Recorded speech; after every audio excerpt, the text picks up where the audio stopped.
On se retrouve actuellement sur un BTC qui a un semblant de volatilité à son retour actuellement. On espère que cette volatilité d'ailleurs va durer dans le temps, mais encore une fois, rien n'est assuré. On va regarder durant cette vidéo aussi, bien entendu, vous le savez, l'extraction du BTC de cette espèce de petit triangle ici en blanc. Pour ma part, il devrait continuer à monter, au moins chatouiller les 9800 dollars et par après voir si oui ou non il va continuer à pumper. On va voir ça bien entendu avec des yellow wave également. Vous le savez, selon un plan de trading qui est bear premièrement et également un plan de trading qui est bull, voire bien entendu selon le plan que vous mettez en place, selon et bien entendu votre trade ouvert soit en long soit en short, et bien lequel, ou en tout cas quel décompte il faudra privilégier et quel target il faudra également privilégier, soit haussière pour vos premiers TP, soit baissière également pour vos premiers TP. Tout ça on va le voir durant cette vidéo, mais comme toujours vous le savez, on va regarder ensemble une toute petite intro.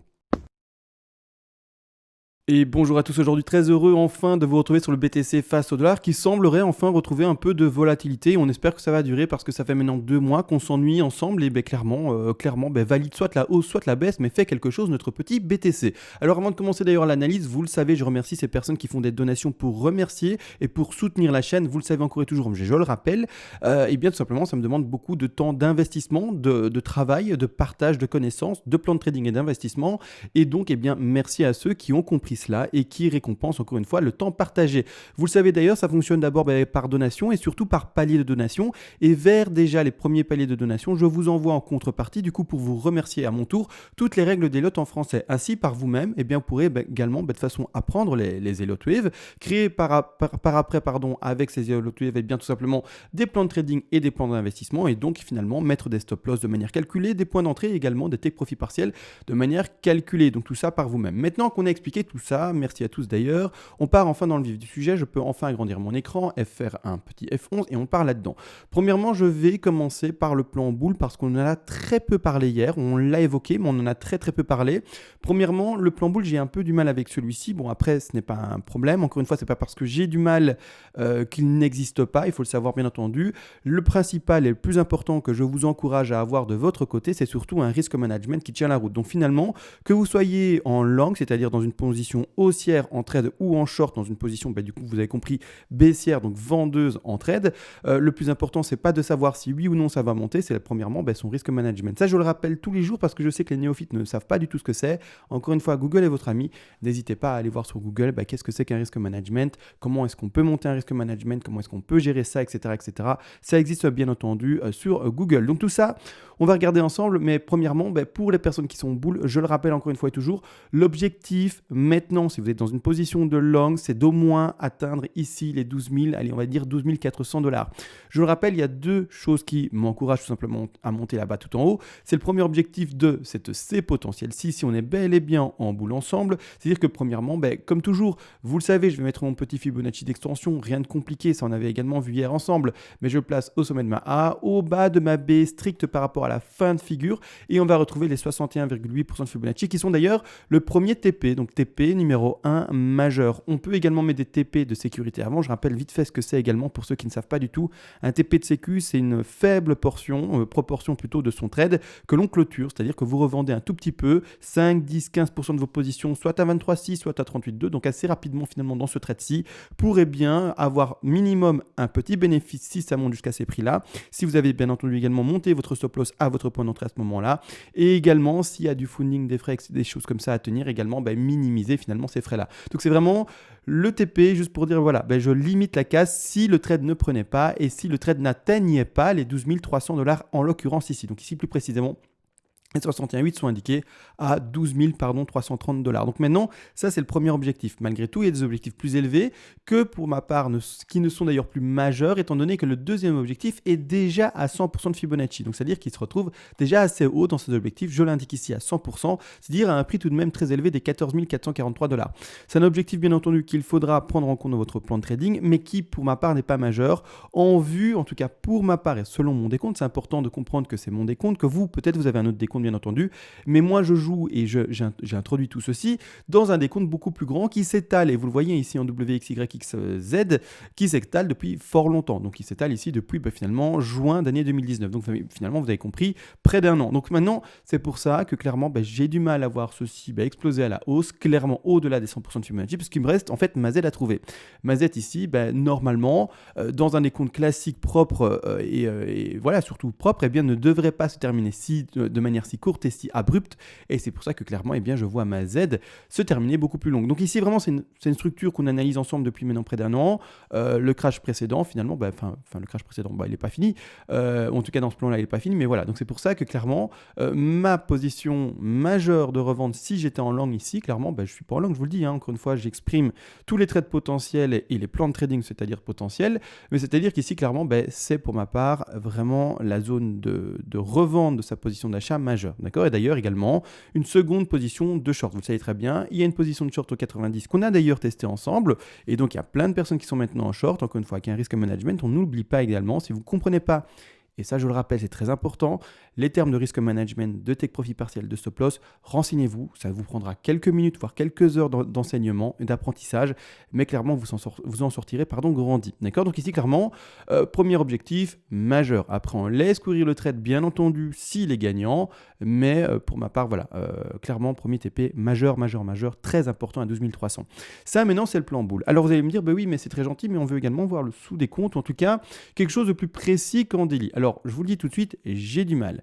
Je veux voir, en tout cas personnellement, si ceci est bel et bien 5 vagues ici, clairement je le vois comme une ending diagonale. Alors premièrement, pourquoi?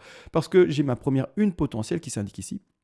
Et je ne vois rien d'autre que potentiellement 3 vagues haussières. C'est-à-dire que je vais le dessiner, je vais mettre du coup, vous avez compris, une ABC, d'accord? Et je ne vois rien d'autre que ceci potentiellement, d'accord? Dans cette hausse-ci, A, B et puis C, je vais le mettre en visible parce que j'ai vu que, encore une fois, mes petites lignes étaient en shadow, c'est-à-dire en transparence, en caché, en petit fantôme. Donc je vais le mettre en blanc assez visible. Mais c'est-à-dire que voilà, pour le moment, je ne vois que ça. Une A, une B et puis une C. Je ne vois rien d'autre. J'ai bien vérifié, la B ne dépasse pas les 90, donc on reste bel et bien potentiellement dans une zigzag.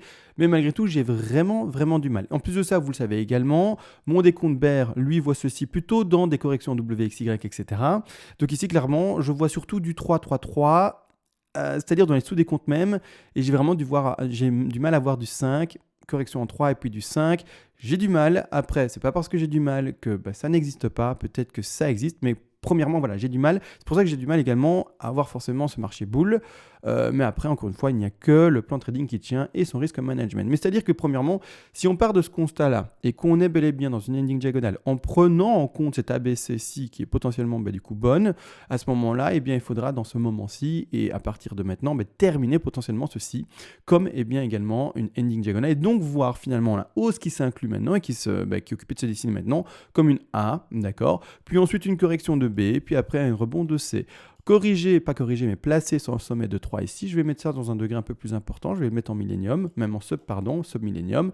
Ici, trouver un sommet de 3, une correction de nouveau de 4 en zigzag, et puis dernièrement, terminer de nouveau avec une ABC. Je vais faire un petit copier-coller sur celle-ci et terminer en ABC ici, qui est ici dans cette zone-ci. Donc, c'est-à-dire vraiment une hausse finalement qui s'induirait bel et bien en ending diagonale. Très piégeuse encore une fois et toujours. Pourquoi? Parce que du ending diagonal, ça monte en forme corrective. Et des formes correctives, par exemple pour les bears, c'est horrible parce que quand on voit une forme corrective, on veut l'inclure et l'induire tout simplement dans des continuités de patterns de correction, mais en fait non, le cours monte déjà. Donc ça c'est vraiment un beau petit piège la ending diagonale, il faut savoir que ça existe, et voilà, et finalement c'est les petites particularités des Elliott Wave, mais voilà, donc clairement il faut faire attention à cela, et clairement si vous êtes boule maintenant, essayez de décompter du zigzag partout. En tout cas pour moi je pars dans cette optique-là, vraiment décompter du zigzag partout, avec l'objectif principal, rappelez-vous bien entendu, d'atteindre ces 12 300 $. Donc ici, une hausse tout à fait potentielle, encore une fois. Maintenant, malgré tout, on va aller sur le décompte que pour moi, je défends plus. Alors, il n'y a pas de question de défendre ou quoi, je dis ça comme ça parce que c'est vraiment le plan pour lequel, je trouve qu'il a le plus de pertinence dans son décompte. Après, peu importe, il peut être invalidé. Et c'est ça également, les Elliott Wave, ça permet de mettre des stop-loss à certains niveaux, etc. pour invalider ses plans et tout simplement sortir de son trade avec finalement un risque management et donc un risque mesuré. Donc ici, premièrement, pour ma part, vous le savez, je termine A, B et C, ça on en a déjà parlé hier, etc. de manière très appuyée, donc je vais moins en parler, je vais moins développer que ce que j'ai fait maintenant pour le début de vidéo dans la hausse potentielle vers les 12 000. Mais clairement maintenant, moi je suis dans ce décompte que vous allez voir finalement bear, il faut le comprendre, maintenant un marché bear parfois monte légèrement et puis redescend, etc. Encore une fois, on ne descendra jamais qu'avec des bougies rouges, il y a bien entendu également toujours des petits rebonds avant de retrouver la tendance initiale signal, et donc c'est-à-dire des bougies rouges. Malgré tout, ici, dans ce contexte-ci, je vais essayer de mettre en évidence de manière simple ceci, c'est-à-dire que premièrement, je serai, donc premièrement, vous l'avez compris, hein, dans cette B vers cette C qui est en vert, on en a parlé hier, donc un rebond potentiel sans problème. Malgré tout, le décompte que j'en ai, je vais beaucoup m'appuyer, vous l'aurez compris, sur le RSI. Le RSI, pour le moment, il faut comprendre une chose, c'est qu'il ne fait que des plus hauts en 4 heures. Il y a de la divergence quand on passe dans des time frames plus basses, par exemple en horaire ou des choses comme ça. Je vais d'ailleurs passer en horaire juste pour le montrer. Il y a de la divergence, mais pour le moment, donc ici, vous voyez bien, on fait des plus hauts sur le cours, alors que sur le RSI, les plus hauts sont plus bas. Mais ces divergences-là, pour moi, ne sont pas assez appuyées, et c'est en 4 heures que je vais essayer de m'appuyer et de voir une divergence réelle. Pour le moment, donc chaque sous-divergence ici, d'accord, que l'on voit, appuie au contraire des divergences de sous-vagues, d'accord, tout simplement. Les sous-5 sont pour moi des divergences ici, etc. C'est-à-dire ici que vous voyez les petites blanches, hein, que l'on voit à l'écran, qui ont été d'ailleurs déportées un peu sur la gauche ici. Hop, comme suit, j'essaie de bien les replacer. Mais clairement, pour moi, les divergences que l'on peut lire à l'écran, eh bien, tout simplement, concernent les sous-vagues. Maintenant, quand on va en 4 heures, à ce moment-là, en 4 heures pour travailler ceci plus précisément, je ne vois actuellement aucune divergence. Je vois au contraire que des plus hauts sur le cours, et également, il faut le comprendre, eh bien, malheureusement, entre guillemets, sur le RSI. Donc pour le moment, pas de signal très fortement baissier pour ma part. D'accord. Donc c'est-à-dire qu'ici, clairement, je m'attends à quoi? Premièrement, à une correction de 4 que l'on peut identifier ici en bleu. D'accord. Je vais la mettre en moins transparent, je vais mettre en plus opaque. Donc une correction de 4, c'est-à-dire que sur le RSI, ce que je veux vouloir lire maintenant, ce que je veux pouvoir bien confirmer par la suite, c'est une confirmation de la baisse finalement du RSI, donc une petite correction de celle-ci, puis après une hausse de cette dernière, ne jamais parvenir à faire un plus haut par rapport à ceci, d'accord, indiquer au contraire sur le cours, là vous l'aurez compris, un nouveau plus haut, d'accord, tout simplement, vous voyez bien ceci, c'est ceci, d'accord, c'est-à-dire bel et bien confirmé sur le cours un plus haut par rapport au précédent plus haut actuel des 9687 $ sur Coinbase, et puis par après, malheureusement, du coup, comme on ne fera pas de plus haut sur le RSI, indiquer une divergence, et là au contraire, vous avez compris, une divergence baissière, et du coup, c'est parti, on devrait enfin aller à la baisse. Maintenant, c'est ce que je veux lire, bien entendu. Maintenant, c'est une question de temporisation, de lecture, de patience, et on va voir ce qui se fait. Si on ne voit pas ces divergences et que ça ne fait encore et toujours des plus hauts, il faudra voir le décompte, si la 3 ne s'arrête pas plus loin, etc. Également une chose pour, d'ailleurs, cette sous-3, donc qui est ici indiquée en bleu. Je vais la mettre en plus épaisse, comme ça on voit bien de quoi je parle. Il faut savoir que cette une, et d'ailleurs c'est un bleu un peu palo, je trouve, je vais mettre dans un bleu très flash, comme suit. Voilà, comme ça on le voit vraiment bien à l'écran. Premièrement, cette 3-ci, je la décompte avec une 2-3 qui est ici, d'accord, mais qui s'introduit pour moi ici avec une extension sur la 3. C'est-à-dire que clairement, on se retrouve potentiellement dans une 2, dans le décompte que j'en ressors par rapport à l'analyse d'aujourd'hui, vers une 3 avec extension. C'est-à-dire que c'est tout à fait normal de revoir une entre guillemets longue, une 3 très longue et une 5 qui est plus courte. Alors si je retourne sur le PDF, juste pour montrer cela, parce que je sais que parfois, il y a des personnes qui disent mais ça existe ces règles-là, etc. Je vais quand même le montrer. Oui, ça existe bel et bien. Il faut juste que je le retrouve dans le PDF rapidement, s'il te plaît. Ici, parfait. En fait, on se retrouve pour moi dans ce contexte-ci. C'est-à-dire, en fait, extension sur la vague 3, vous la voyez ici, une 3 qui est assez longue, d'accord, et puis après une 4 vers une 5, donc finalement une 5 qui est également plus courte que cette 3-ci. Donc clairement, pour moi, on se retrouverait dans ce contexte-là. Maintenant à confirmer, à lire le graphique, à voir comment ça dessine. Vraiment, ici, on est dans une phase de temporisation. Soit de toute manière, vous êtes en position de short ou de long. Et c'est encore une fois, je le rappelle, le risque management qui prévaut sur la lecture d'avenir, sur ce qu'on pense, sur les oui, je suis sûr que ça monte, ou sur les oui, je suis sûr que ça descend. C'est vraiment très pédagogique ce que j'explique maintenant, parce que malheureusement, beaucoup trop de monde a certaines certitudes, alors que sur le cours, il faut savoir que le cours, donc c'est-à-dire le BTC, il fait uniquement et seulement ce qu'il veut. Donc il monte ou il descend, mais il ne fait pas du tout attention à nos analyses personnelles et nos plans de trading. Donc ici maintenant, il faut comprendre une chose également, c'est que du coup j'attends quand même une correction de 4. Maintenant, si on est bel et bien sur un sommet de 3 qui s'indique à 9688 $, la correction de 4, alors je veux juste vérifier également la correction de 2. Qu'est-ce qu'elle a été chercher? Est-ce qu'elle a été chercher une forte correction ou pas? Je rappelle, les corrections classiques, c'est 50, 61, 8. On va rechercher les 50% de Fibonacci. 2, du coup, tout à fait classique. Rien d'alarmant par rapport à une 2 qui est trop faible ou au contraire trop forte. Donc, on reste dans ce cas-là, tout simplement, dans une configuration tout à fait classique par rapport, au retracement de la 4 que devrait retrouver cette vague-ci. C'est-à-dire que les retracements classiques, comme je parle que de ça, c'est d'aller retrouver les 38,2. D'accord? Si, au contraire, la 2, Vous savez très bien, le retracement de 2 avait été au contraire assez faible. On aurait dû retrouver une 4 plutôt forte dans son intensité. Et au contraire, si la 2 avait été plutôt forte, c'est-à-dire au-delà des 61,8% de Fibonacci, on aurait retrouvé, vous le savez très bien également, sûrement une 4 plutôt faible qui va retrouver plutôt les 23,6. Ici, on se retrouve, comme je l'ai dit très souvent maintenant, dans un cas de figure tout à fait classique. Donc, on va placer le retracement, s'il doit bel et bien s'effectuer maintenant, la 4 aux alentours des 38,2. À ce moment-là, comme expliqué sur le récit, je m'attendrai à une correction du cours et puis par après un rebond pour retrouver la divergence. À ce moment-là également, ceux qui veulent faire un swing trade horaire ou des choses comme ça, voire même si vous voulez appeler ça du scalp parce que c'est un court terme, vous le pouvez. Et la position d'entrée, si c'est bel et bien ce plan qui tout simplement se valide dans les heures et peut-être même les quelques jours à venir, la position d'entrée pour ouvrir un dernier long se retrouvera ici. D'accord, se retrouvera ici. Position de bas de 4 potentiel. N'oubliez pas votre stop loss. À ce moment-là, personnellement, je le placerai sous les 50% de Fibonacci au niveau ici tout simplement du dernier niveau de récemment résistance et actuellement support. C'est-à-dire que je l'indiquerai ici. Ça ferait une exposition juste pour voir à combien, on va regarder ça ensemble. L'exposition en long serait de, si on rentre vraiment bel et bien sur les 38,2, ça ferait une exposition qui serait de 1,23, 1,03. Donc vraiment une très faible exposition avec comme objectif tout de même, il faut le comprendre, assez élevé. Donc ici clairement avec des ratios qui pourraient, si on arrive même seulement entre guillemets à 9 800$, avoir comme ratio de 4. Donc clairement, vraiment beau petit trade à jouer ou en tout cas à tester. Maintenant également, les objectifs de ceci à privilégier du coup seront lesquels? C'est-à-dire que, encore une fois, n'oublie pas, j'ai mes objectifs de A, B et C et ces objectifs sont les suivants. Alors, ils sont indiqués déjà, il me semble, avec les rectangles rouges, sauf si je me trompe, mais oui, c'est bel et bien ça. On a notre premier objectif de take profit partiel numéro 1, d'ailleurs pour ceux qui seraient passés en long assez finalement de manière prématurée, non, mais assez tôt dans le temps, pardon. Donc les 61,8 d'ailleurs, ils ont été touchés. On attend maintenant les 100% de Fibonacci qui se situent plus précisément en 9 900$, donc vraiment un beau petit TP à prendre là également. Et pour terminer, on va retrouver également notre objectif des 10 100$. Donc vraiment très élevé. Il est vrai que ça ferait une très belle chasse au stop. Malgré tout, ça existe.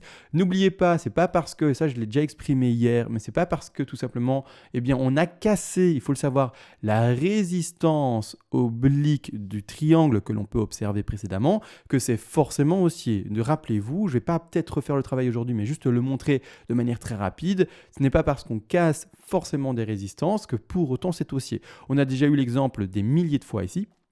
J'extrapole en disant des milliers, mais quelques fois, d'accord, grossièrement, je vais vite quand même le redessiner, mais pour le montrer, on casse une fois la résistance ici, par exemple, ensuite on casse une autre résistance également, tout simplement ici pour terminer, d'accord, ici également, 1, 2, 3, on casse, mais pourtant ce n'est pas haussier pour autant, et ça peut se répéter plusieurs fois, et comme ça également, finalement, sur, vous l'aurez compris, plusieurs time frames et sur plusieurs crashs entre guillemets, donc ici, par exemple également, on le casse à la hausse, pourtant ça descend, d'accord. La même chose, on met également tout simplement notre niveau de résistance un peu plus fort, on le recasse à nouveau à la hausse, mais pourtant on va à nouveau plus bas. Et c'est la même chose finalement à chaque fois qu'on étend ceci. Donc également là, nouveau une zone de résistance, on le casse à la hausse, mais pourtant non, attention, c'est de nouveau pas haussier, et c'est de nouveau plus bas. Donc faire attention à cela, c'est pas non plus parce que maintenant on a cassé, maintenant il est vrai, une résistance comme précédente ici, que pour autant c'est haussier. Donc toujours avoir ça en tête, faites attention, encore une fois et toujours, ne prenez pas un signal comme trop important, c'est-à-dire ne lui donnez pas une confiance infinie. Dites-vous juste, si vous êtes boule, c'est vrai c'est un bon signe de casser une résistance oblique, mais je ne vais pas oublier encore une fois tout mon risque management et toute la sécurité que je peux mettre dans mon trade de manière aveugle. D'accord, faites attention à cela, encore une fois et toujours. Maintenant, je pense qu'on a tout de même tout vu au niveau des objectifs haussiers, au niveau des objectifs finalement de revente entre guillemets également pour repasser en short pour ceux qui sont dans le plan baissier. Maintenant, encore une fois, est-ce que je vais parler aujourd'hui des investisseurs? Alors c'est une grande question que je me pose. Est-ce que je vais parler aux investisseurs? Les investisseurs, en fait, je vous le dis, c'est tellement simple et vous avez tellement rien à faire, en fait, que c'est difficile pour moi de parler de quelque chose aussi simple parce que je me dis, qu'est-ce que je peux répéter ou en tout cas rappeler de plus que ces choses aussi simples. Donc vous, encore une fois, à ne pas oublier, on n'oublie pas d'acheter par palier. Encore une fois, 2 stratégies simples par palier, soit acheter en termes de temps, vous savez très bien, vous fixez, c'est-à-dire par exemple 10 paliers d'achat et vous dites, je vais acheter un peu de BTC tous les 2 mois, tous les mois en termes de temps équivalent, c'est-à-dire comme dit, dit tous les 15 jours, tous les 30 jours, peu importe, vous définissez des dates, hein, finalement un intervalle de temps et vous passez à l'achat avec votre nombre de paliers. Tout simplement, ça vous permettra encore une fois de vous détacher du prix, de faire une moyenne de prix, et bien tout simplement lissée, et puis finalement avoir un prix moyen, non pas le bottom il est vrai, mais un prix qui correspondra entre guillemets finalement au prix moyen réel, finalement c'est même pas entre guillemets mais vraiment au prix moyen du BTC. Donc ça c'est la première manière d'investir, je le rappelle, mais il y a tellement peu de choses à dire que je vais me répéter, mais encore une fois ça concerne les investisseurs et à mon avis si maintenant vous dites ah oui je suis intéressé de le savoir, c'est que vous êtes nouveau sur la chaîne et donc je fais quand même l'effort pour vous. Les anciens, vous le savez, vous le connaissez, vous pouvez quitter la vidéo déjà maintenant. Malgré tout, pour les autres investisseurs, vous pouvez également passer à l'achat selon une stratégie différente, toujours par palier, mais acheter uniquement quand le cours descend. C'est-à-dire que oui, je le rappelle, on peut acheter également quand ça monte, mais sous par exemple une autre stratégie. Mais là également, on parle surtout d'une stratégie qui prend en compte seulement les corrections. Il ne faut pas oublier que le BTC ne fera pas que monter, hein, d'accord ?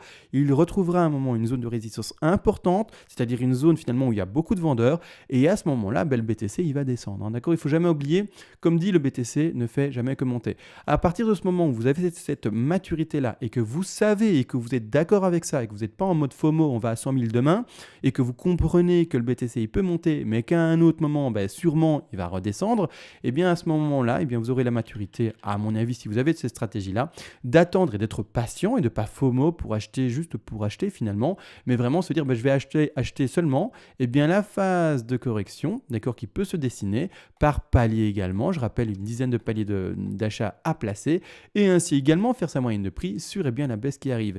Encore une fois, je vous rappelle pourquoi est-ce que cette manière d'investir est également intéressante, parce qu'on ne sait pas où le BTC arrêtera de descendre. Et de ce fait, vous allez lisser également votre point d'achat vis-à-vis de peut-être un BTC qui va retrouver les 5000, peut-être les 3000, peut-être les 4000, les 3000, et voire même peut-être moins. Ça, je sais que pas mal de personnes ne veulent pas entendre un BTC à moins de 3000, voire même entendre un BTC à 3000, ce n'est peut-être plus possible pour elle, mais je rappelle encore une fois, la lecture de l'avenir n'existe malheureusement pas. Donc c'est pour ça qu'on met encore une fois des prix vis-à-vis d'un achat moyen selon des paliers. Et le dernier, en tout cas la dernière façon d'investir entre guillemets assez connue, hein, il y a plein de manières d'investir encore une fois et toujours je le rappelle, mais j'en rappelle 3 qui sont entre guillemets les plus communes, mais celles-ci sont encore une fois et toujours d'acheter par palier, mais d'acheter selon les cassures de résistance qui valident à chaque fois des marchés boules. Je rappelle à qui finalement est dédié et destiné finalement cette stratégie-là.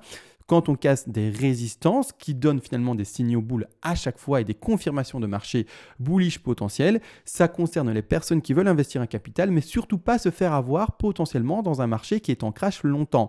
Elles veulent que leur capital soit entre guillemets, et même pas entre guillemets, mais vraiment effectif et donc rentable assez rapidement. Donc elles vont attendre et elles vont essayer de rentrer dans un marché qui est boule et ne vont pas tout simplement investir tout simplement quand le marché baisse bêtement entre guillemets. Elles vont investir seulement quand elles veulent savoir ou en tout cas quand elles veulent voir un marché qui est tout simplement haussier potentiel, et c'est-à-dire sous les cassures de résistance. Les cassures de résistance peuvent être la cassure de la ligne jaune que j'ai indiqué ici à l'écran, donc la résistance oblique en jaune par exemple. Quand on cassera ce niveau-là, pas mal de personnes qui ont tout simplement ce plan de trading passeront à l'achat et se diront voilà, c'est un palier d'achat, j'ai des chances avec cette cassure de résistance de retrouver un marché bear terminé, et à ce moment-là je passe à l'achat avec un palier. À partir de ce moment-là, elles vont mettre d'autres paliers d'achat bien entendu par rapport à d'autres résistances que elles personnellement vont juger importantes. Par exemple, une autre résistance qui est assez flagrante, c'est celle des 13 000, 14 000 $, plus précisément sur ici Bitstamp, des 13 869 $. À la cassure de cette résistance-là, elles se diront également, voilà, une autre résistance importante qui sera cassée, je vais repasser à l'achat. Et de ce fait, petit à petit, investir le capital, avoir finalement, avec ces confirmations boules, de plus en plus de chances de réellement investir en fait dans un réel marché confirmé haussier.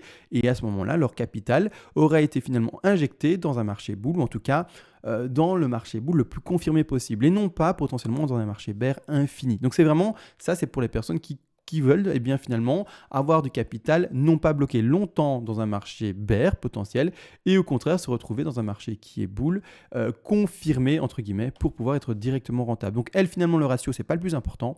Le ratio de savoir que, eh bien, elles peuvent faire un fois 10 si elles achètent à 3000 et au contraire, si elles achètent seulement à 13 000, eh bien, ne faire plus que, par exemple, un fois, je vais inventer parce que je n'ai pas fait le calcul là, mais un fois 4, ça ne les intéresse pas, ou en tout cas, c'est peu importe pour elles. Elles veulent juste savoir, je fais un bénéfice, point. Que ça soit un fois 10 ou un fois 4, c'est pas important. Elle veut que quand elle met de l'argent dessus, il y ait un retour directement, ou en tout cas le plus rapidement possible. Donc ça, c'est la troisième manière d'investir. Encore une fois, c'est une question de personnalité. C'est à vous de savoir quel finalement style d'investissement vous intéresse, vous importe. Maintenant, encore une fois, c'est important de comprendre que du coup, c'est un style, c'est ça un plan d'investissement, et que finalement le cours monte ou descende. Une fois que vous avez votre plan d'investissement placé, vous n'avez plus de stress entre guillemets parce que vous allez accepter ce que le cours fait, d'accord? Et chaque fois, eh bien, vous direz, maintenant, selon ce plan-là, j'agis de telle ou telle manière, selon ce plan-là, j'agis de telle et telle manière. Et c'est tout. Et il n'y aura pas de FOMO, de j'achète maintenant parce qu'il y a des bougies vertes et uniquement parce qu'il y a des bougies vertes.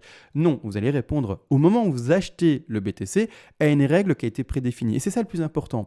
Ne pensez pas pouvoir lire le cours. Mettez juste un plan d'investissement et également un plan de trading. Et c'est tout. Maintenant, c'est vraiment le message que je peux apporter le plus sage, clairement, et le plus formateur et le plus important. C'est des messages qui sont très peu dits par toute la communauté qui peut exister sur Internet, mais c'est le message, il me semble, le plus important. Savoir comment investir, selon quel plan de trading ou plan d'investissement, parce que plan de trading, du coup, c'est pas de l'investissement, excusez-moi, mais c'est vraiment ça. Donc finalement, je pense que je vais le répéter très souvent, ça va peut-être faire un répété pour beaucoup de personnes, mais c'est un message tellement important que je pense que je ne vais pas hésiter à le répéter et le rabâcher et le rabâcher et le rabâcher, parce que c'est vraiment une plus-value de dingue une fois que vous avez entendu cette chose très simple. Parce que vous le savez peut-être pas, ou en tout cas vous êtes peut-être même concerné, mais les néophytes, la plus grosse erreur qu'ils font, eh bien c'est tout simplement d'acheter avec 100% de leur capital à investir sur les cryptos à un moment donné précis, à un prix précis, et ne mettent pas de palier en place ou des choses comme ça. Et donc finalement font un investissement extrêmement à risque parce qu'elles vont peut-être acheter finalement un top, se retrouver finalement dans un... Je ne sais pas, on va inventer quelque chose, que ça monte ou que ça descende, on s'en fout, hein. Mais on va ici dessiner quelque chose qui monte par exemple, et puis après elles vont acheter par exemple à un moment où elles commencent à FOMO 11 500, disons qu'elles achètent là à 100%, en tout cas que c'est comme ça qu'en fait les néophytes, les nouveaux sur les marchés, font. Le marché va monter, puis après elles vont corriger. Là maintenant, après, quand le marché corrige, alors les gens qui ont mis leur palier d'investissement, par exemple sur la correction de la baisse, pas de problème, elles achètent par palier la baisse. Mais par contre, la personne... faut le comprendre, qui elle aura acheté à 11 000 et quelques, d'accord, 11 500 on avait dit, 11 700 ici, 11 500, 11 700, enfin peu importe, elle va commencer à paniquer quand elle verra la baisse. Et alors qu'est-ce qu'elle peut encore faire? J'en sais rien. Elle peut peut-être vendre également, donc c'est-à-dire une main faible, elle peut également peut-être vendre de nouveau ses BTC de manière de nouveau impulsive ou des choses comme ça. Donc c'est vraiment important d'avoir juste un plan d'investissement, de placer à l'avance et de ne pas faire les choses de manière émotionnelle si on peut l'exprimer de cette manière. Donc voilà, maintenant réellement tout a été dit. Je vous le dis, à mon avis, toutes mes fins de vidéo, ça sera ça. C'est-à-dire que je vais vraiment mettre le clou là-dessus, je vais taper dessus, pour que clairement le message soit compris et que le message le plus important en investissement soit dit. D'accord? C'est ayez un plan d'investissement. Maintenant, tout a été réellement dit. Ceux qui sont restés jusqu'à la fin, tant mieux. Vous aurez appris des choses, c'est que vous êtes néophyte et du coup, essayez d'appliquer ça. C'est le plus important. Ayez en tête, je fais un prix moyen d'achat et je m'en fous d'acheter du BTC à un prix exact. D'accord? C'est très très important. Donc voilà, tout a été dit réellement. Je vous laisse parce qu'il est assez tard tout de même. Il est 23h23, il me semble, quand j'enregistre maintenant. Donc je vous laisse. Je vous souhaite à tous une bonne soirée, un début de nuit si vous êtes fait tard, ou en tout cas une bonne nuit pour vous si vous allez vous coucher directement. Bonne soirée à tous et ciao.